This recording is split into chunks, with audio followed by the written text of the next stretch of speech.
जय हिंद। दो टूक में आपका स्वागत है। भारत की संसद के आधे से ज्यादा सदस्य, उनका पेशा क्या है आपको शायद नहीं पता, हम आपको बताते हैं। जब हमने बायोडाटा देखा संसद के सदस्यों का, आधे से ज्यादा ऐसे लोग हमें दिखाई दिए जिन्होंने अपना पेशा कृषि लिखा हुआ है, जिनके पास जमीनें भी हैं, खेती करते भी हैं, यानी उनकी जिंदगी खेती के ऊपर चलती है।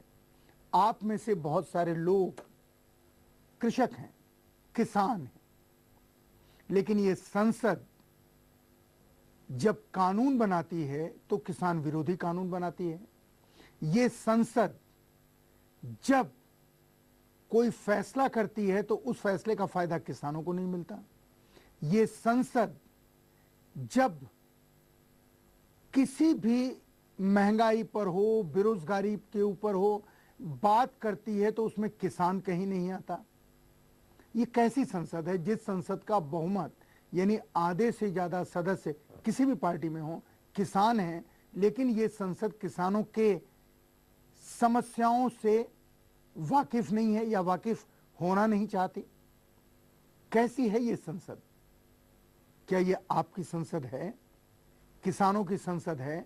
और सबसे बड़ी चीज, भारतीय जनता पार्टी, कांग्रेस और बाकी दल इसको क्यों नहीं समझ रहे हैं कि अगर इस देश का किसान, अगर, दोबारा कहता हूं, अगर इस देश का किसान नाराज हुआ तो ये देश ठप हो जाएगा। लेकिन ये ऐसे राजा की तरह से हैं, वो जो रोम का राजा था कि बंसी बजा रहा था और महल जल रहा था। ये संसद बिल्कुल ऐसे लोगों की हो गई, किसानों की समस्याओं से अनजान, किसानों की समस्याओं से दूर, किसानों की समस्याओं को कोई महत्व न देने वाली। देखिए किसानों की समस्याएं हैं क्या। हम सब जानते हैं कि भारत एक कृषि प्रधान देश है, गांव का देश है, लेकिन इस साल का बजट देखकर ये यकीन नहीं होता कि ये देश किसानों का है। वित्त मंत्री का भाषण सुनकर और बजट के प्रावधानों को देखकर अंदाजा लग जाता है कि इस देश में कृषि और किसानों का क्या भविष्य है। वैश्विक मंदी की मार झेल रही कृषि के लिए भी कुछ खास नहीं किया गया है। राष्ट्रीय कृषि विकास योजना के तहत इस बार का आवंटन बस 7,860 करोड़ है, जिसमें पिछली बार के 6,755 करोड़ के मुकाबले कोई खास वृद्धि नहीं है। एक साल की महंगाई को अगर जोड़ दें तो ये वृद्धि भी नजर नहीं आएगी। उपज बढ़ाने के लिए किसानों के पास बेहतर तकनीक नहीं है और न ही सरकार ने किसानों की हालत सुधारने के लिए किसी योजना की घोषणा की है। किसानों की समस्याएं बहुत हैं, लेकिन इतने कम पैसों में इन सारी समस्याओं का निवारण संभव नहीं है। हम सभी हरित क्रांति को देश के इतिहास का एक स्वर्णिम पन्ना मानते हैं, लेकिन इसे देश के पूर्वी क्षेत्रों में फैलाने के लिए बस 400 करोड़ रुपए दिए गए हैं। इन अति गरीब पूर्वी राज्यों में पूर्वी उत्तर प्रदेश, बंगाल, असम, उड़ीसा, बिहार एवं झारखंड शामिल है। खाद्य सुरक्षा पर ये सरकार एक कानून लाने जा रही है, लेकिन कृषि के लिए दिया गया पैसा ना के बराबर है। सरकार की लापरवाही का नमूना देखिए। 60,000 ऐसे गाँव में जहाँ दलहन उगाई जाती है, उसके विकास के लिए बस 300 करोड़ रुपए दिए गए हैं। प्रणब मुखर्जी के ही अनुसार भारत की 40% सब्जियां बाजार पहुंचने से पहले ही सड़ जाती हैं, लेकिन सब्जियों की खेती के विकास के लिए बस 300 करोड़ रुपए दिए गए। भारत की जनता में प्रोटीन की भारी मात्रा में कमी पाई जाती है, लेकिन पूरे भारत के 118 करोड़ लोगों की प्रोटीन की कमी को पूरा करने के लिए राष्ट्रीय मिशन को बस 300 करोड़ रुपए का अनुदान दिया गया है। भारत दूध उत्पादन में विश्व में अग्रणी है, लेकिन यहाँ प्रति व्यक्ति दूध उपलब्धता शायद सबसे कम है। लेकिन फिर भी चारा विकास योजना को भी बस 300 करोड़ रुपए का ही आवंटन मिल पाया। इसके विपरीत देश के महानगरों में बसें चलवाने के लिए ही लगभग 2,500 करोड़ रुपए रखे गए हैं। जाहिर है, ना तो बजट में ना सरकार के एजेंडे में किसानों के लिए कोई जगह है और ना ही शायद कोई गुंजाइश बची है। आजादी के 60 साल के बाद भी सरकार अच्छी फसल के लिए ईश्वर से कृपा की याचना करती है। इससे यही माना जा सकता है कि खेती और किसान सरकार की प्राथमिकता में नहीं है। पूर्वी भारत के लिए वित्त मंत्री ने इतना कम अनुदान रखा है कि उससे 5 राज्यों में कृषि क्रांति की बात मखौल होगी। किसानों को कर्ज की सुविधा भी ऊंट के मुंह में जीरा है, क्योंकि बैंकों से ज्यादा उस पर साहूकारों का ब्याज चढ़ा रहता है। खाद पर सब्सिडी खत्म कर सरकार ने किसानों को और ज्यादा बदहाल करने का इरादा बना लिया है, क्योंकि वर्तमान में तो लागत मूल्य भी उन्हें नहीं मिल पा रही है। महंगाई की मार से किसान वैसे भी मर रहा है, लेकिन सरकार के पास समाधान नहीं है। संसद को ये क्यों समझ में नहीं आता कि उसके ध्यान न देने की वजह से इस देश में किसान आत्महत्या के लिए मजबूर हो रहे हैं। ब्रेक के बाद इसी सवाल के ऊपर बात करेंगे, लेकिन ब्रेक से पहले एक छोटी सी बात कि जब आत्महत्याएं होती हैं, प्रधानमंत्री जब कहीं जाते हैं, राज्य सरकारें वहां पर हैं, प्रधानमंत्री घोषणा करते हैं, वो पैसा भी किसानों के पास तक क्यों नहीं पहुंच पाता? किसानों के लिए ऐसी योजनाएं क्यों नहीं बनती कि किसान कर्ज के जाल में न फंसे? योजनाएं ऐसी क्यों नहीं बनती कि किसान का पैदा किया हुआ सामान, किसान की फसल सही कीमत पर बाजार में बिके? और किसान के घाव पर मरहम लगाने की जगह इस देश के कृषि मंत्री कहते हैं कि भाव इसलिए बढ़ रहे हैं, उसका फायदा किसान को मिल रहा है। कृषि मंत्री जी, किसान को इसका फायदा नहीं मिल रहा है, आपके दलालों को, आपके बिचौलियों को। आप क्यों नहीं समझते कि ये सारा पैसा बिचौलियों की जेब में जा रहा है? किसान वैसा का वैसा ही बदहाल, वैसा का वैसा ही लाभ से दूर तरसता हुआ और अपनी सूरी आंखों से अपनी जिंदगी को बेहतर होने का एक ऐसा सपना देखता हुआ अपनी जान दे रहा है, जो सपना उसकी जिंदगी में, उसके आने वाली 7 पीढ़ियों की जिंदगी में कभी पूरा होने वाला नहीं है। एक ब्रेक लेते हैं और ब्रेक के बाद किसानों की बदहाली की बात को और समझने की कोशिश करें।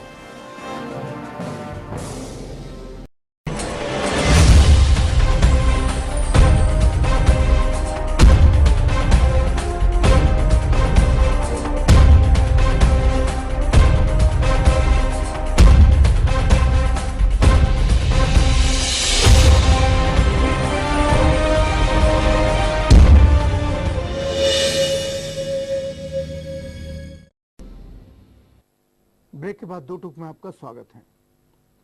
किसान मर रहा है, किसान धीरे धीरे जीने की आशा खो रहा है, किसान अपनी खेती छोड़ रहा है, किसान के घर के लोग शहरों में जा रहे हैं, शहरों में झुग्गियों में रह रहे हैं, झुग्गियों में रह करके 2 समय की रोटी के जुगाड़ के लिए सड़कों पर घूम रहे हैं। काम मिलता है, बहुतों को काम नहीं मिलता। जिन्हें काम नहीं मिलता वो फिर काम की तलाश में ऐसे लोगों के हाथ पड़ जाते हैं जिन लोगों की कोई आस्था इस देश के भविष्य में नहीं है। मेरा कहने का मतलब, ये अंडरवर्ल्ड के लोग हैं, ये अपराधी लोग हैं, इनको न देश के कानून में विश्वास है, न देश के भविष्य में विश्वास है।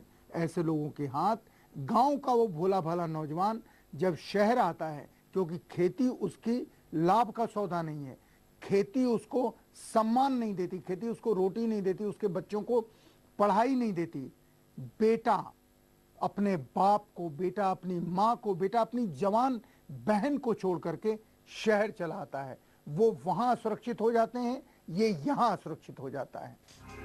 किसान यानी अन्नदाता, लेकिन भारत का किसान खुद के परिवार के लिए अन्न को तरस रहा है। हकीकत ये है कि आज किसान आत्महत्या करने को मजबूर है और देश की सरकार है कि इन्हें जबरन जमीन से बेदखल करने में जुटी है। कहाँ है देश का कल्याणकारी राज्य? कहाँ है इसके कर्णधार और कहाँ है इसके नीति निर्माता?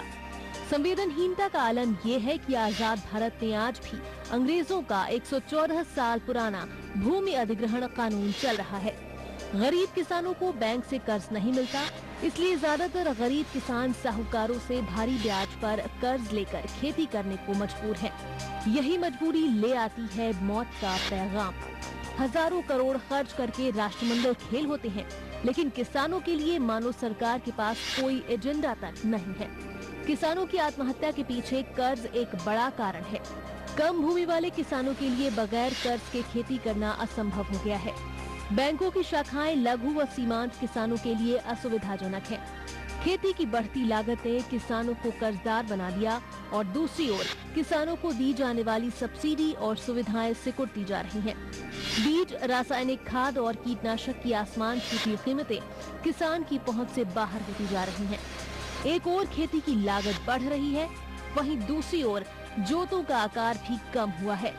भू स्वामित्व के आकार में पिछले 4 दशकों में 60% की कमी आई है। इसके पीछे मुख्य कारण जमीन का बंटवारा होने के साथ ही औद्योगिक विकास के नाम पर होने वाला भूमि अधिग्रहण है। भू स्वामित्व के आकार में होने वाली कमी के आंकड़ों से ये बात स्पष्ट होती है कि पिछले 4 दशकों में लघु एवं सीमांत किसान बड़े पैमाने पर भूमिहीन मजदूरों में तब्दील हुए हैं। जाहिर है ये वक्त सोचने का है। सरकार को चाहिए कि नक्सली समस्या से सबक लेते हुए देश भर के किसानों की समस्या का समाधान करे। अंग्रेजों के समय से चले आ रहे भूमि अधिग्रहण कानून को समाप्त करे। आज देश के हर कोने में किसान आंदोलन कर रहा है। मकसद है कि खेती को बचाया जाए और अंग्रेजों के समय से चले आ रहे भूमि अधिग्रहण कानून को समाप्त किया जाए। शहरीकरण के बावजूद भारत की अधिकांश जनता अब भी गाँव में ही रह रही है और खेती बाड़ी एवं पशुपालन ही उसकी रोजी रोटी का मुख्य जरिया है। हमारे देश में वातावरण, मौसम, जमीन, अनाज, खेती बाड़ी के तौर तरीके आदि में इतनी विविधता है कि कृषि को उद्योग बना सकते हैं। लेकिन गलत सरकारी नीतियों के कारण देश में फिर से खाद्यान्न संकट और महंगाई पैदा हो रही है। कारण देश में विकास और वृद्धि के अंतर को ठीक से समझा नहीं जा रहा है। वृद्धि को विकास नहीं कहा जा सकता। जीडीपी की ग्रोथ और अरबपतियों के बढ़ने का मतलब ये नहीं है कि यहाँ विकास हो रहा है, बल्कि गरीब और अमीर के बीच खाई बढ़ती जा रही है। आजादी के बाद से देखे जा रहे समाजवादी सपने को गांधी, नेहरू, लोहिया, जयप्रकाश, मौलाना आजाद, अंबेडकर, डांगे, नंबूदरीपाद जैसे नेताओं ने गढ़ा था। आज देश की जमीन और जनता से सरोकार रखने वाला कोई नेता नहीं है। इतनी बड़ी संसद, लोकसभा और राज्यसभा, 700 से ज्यादा सांसद, इतनी बड़ी कैबिनेट, इतने बड़े नेता विरोधी दल, किसके पास किसान जाए? कोई एक नाम कहे जो किसानों के नाम की राजनीति करता और जिसके दरवाजे किसानों की समस्याओं के लिए खुले हों? किसके पास जाए किसान? किससे कहे दर्द? इसीलिए संसद के सदस्यों में से वो सारे लोग जो किसानों का नाम लेते हैं, आज कहीं भी किसान आंदोलन के साथ खड़े दिखाई नहीं देते। किसान अब उनको अपना नेता मानने से इनकार करते हैं और ये भी वहां नहीं जाते। देश में भिन्न भिन्न जातियों के नाम पर आंदोलन हो रहे हैं, उन आंदोलनों में ये नेता नहीं जाते। गुर्जर आंदोलन, जाट आंदोलन, ये सब किसान आंदोलन की एक इबारत है, एक लाइन है जो आकाश पे लिखी हुई है। एक ब्रेक लेंगे और ब्रेक के बाद इस सवाल के ऊपर बात करेंगे कि किसान आखिर करे तो करे क्या।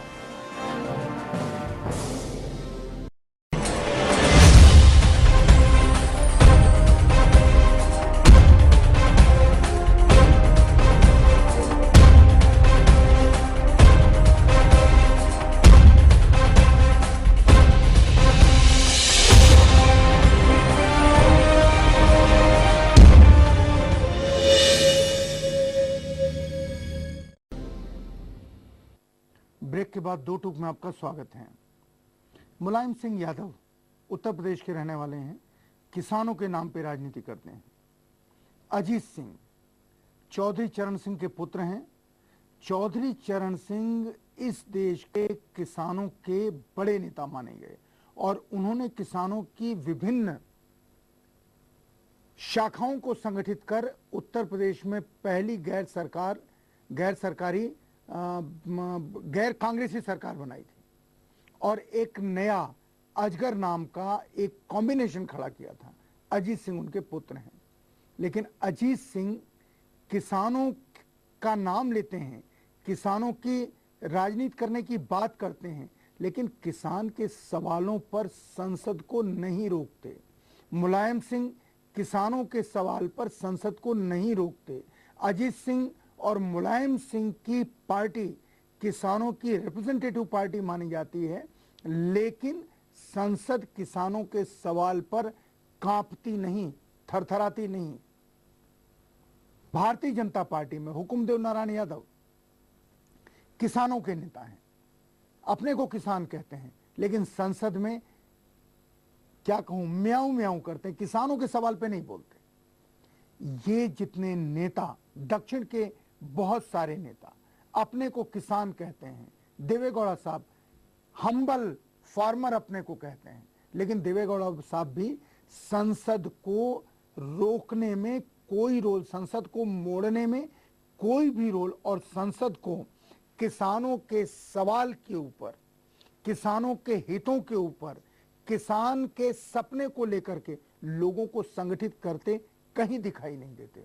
ये सारे लोग राजनीति करते हैं, लेकिन किसानों की राजनीति नहीं, किन्हीं और की राजनीति। और यही बात आज किसान को समझने की जरूरत है, और इन नेताओं को भी समझने की जरूरत है कि इनके पास से उनका समर्थक वर्ग बहुत दूर चला जाएगा, बहुत दूर चला जाएगा, और ये सिर्फ कहने को किसान नेता रह जाएंगे, नेता ये रह जाएंगे, किसान उनके पास से भटक के कहीं दूर चला जाएगा। जो अभी हाल के आंदोलनों में नजर आया, चाहे वो राजस्थान का आंदोलन रहा हो, चाहे उत्तर प्रदेश का आंदोलन रहा हो, या हरियाणा का आंदोलन रहा हो, जहां जहां जमीन छीनने का सवाल आया, जहां जहां हक का सवाल आया, जहां जहां नौकरियों का सवाल आया, किसानों के बीच से अपने नेता पैदा हुए। महेंद्र सिंह टिकैत आज बीमार हैं। महेंद्र सिंह टिकैत को उत्तर भारत में किसानों को संगठित करने में शायद पहला श्रेय देना चाहिए, पर अब वक्त आ गया है कि किसान नए सिरे से अपने लिए सोचे, और किसान किस तरीके से सोच रहा है, किन विकल्पों के बारे में वो सोच रहा है, इसके ऊपर एक नजर डालते हैं। आज जो देश का माहौल है उसमें ये सवाल उठता है कि अब किसानों के पास क्या विकल्प बचे हैं। नेताओं की नींद तभी टूटती है जब किसान जागते हैं। अब किसान जान देने की बात कर रहे हैं, जमीन नहीं। 114 साल पुराने भू अधिग्रहण कानून को बदलने की मांग है। संसद में बैठे नेताओं को सोचना होगा। एक प्रदेश के किसान दिल्ली आते हैं तो दिल्ली अस्त व्यस्त हो जाता है।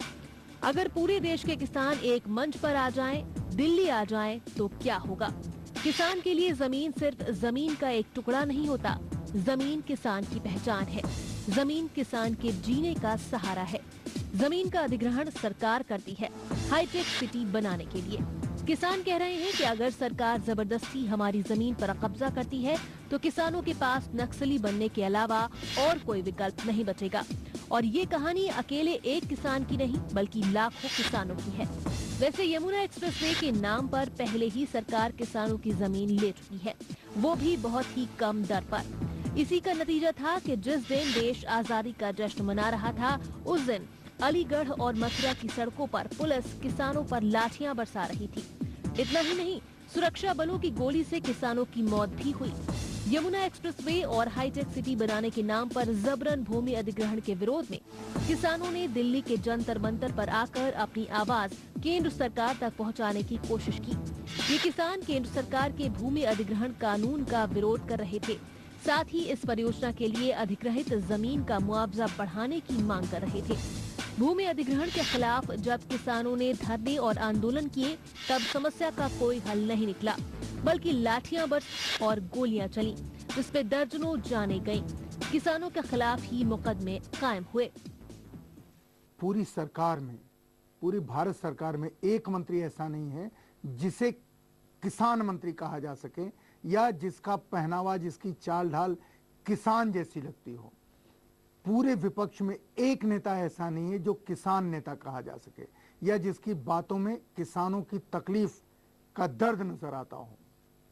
और भारत सरकार का तो कहना ही क्या, खासकर कांग्रेस पार्टी का। राज्य पर राज्य आप हारते जा रहे हैं। अभी बिहार आप हारे, बंगाल में आप अगर ममता के साथ नहीं है तो आप कहीं नहीं हैं। आने वाले जितने चुनाव हैं उनमें आपके सामने क्या भविष्य आप जाने, लेकिन आपका बजट, आपके कदम किसान विरोधी होते हैं। आप किसानों को साथ नहीं लेना चाहते। ये रणनीति हम लोगों को तो कम से कम समझ में नहीं आती, लेकिन किसानों को समझ में आनी चाहिए कि इस सत्ता में बैठे हुए लोग और सत्ता की बी टीम यानी हिंदुस्तान का विपक्ष जो आपके सवाल नहीं उठाता है, किसानों के सवाल नहीं उठाता है, किसानों का दर्द नहीं समझता है, बल्कि किसानों की तकलीफ का, उनकी मुसीबत का, उनकी परेशानी का मजाक उड़ाता है, ऐसे लोगों के बारे में अपनी समझ को थोड़ा साफ कीजिए और अपने बीच में से ऐसे लोग पैदा कीजिए जो आपके हक के लिए लड़ें, इस मुल्क के लिए लड़ें, इस देश की इज्जत के लिए लड़ें। क्यों? क्योंकि इस मुल्क की सबसे बड़ी पहचान अगर कोई है तो इस देश का किसान है, यानी आप हैं। अगर इस देश की अगर कोई इज्जत है तो वो खेती है, यानी वो खेती जिसकी संतान आप हैं। काश इस बात को आप समझें और काश इस बात को इस संसद में बैठे हुए, राज्यसभा और लोकसभा में बैठे हुए 700 से ज्यादा सांसदों को समझाएं।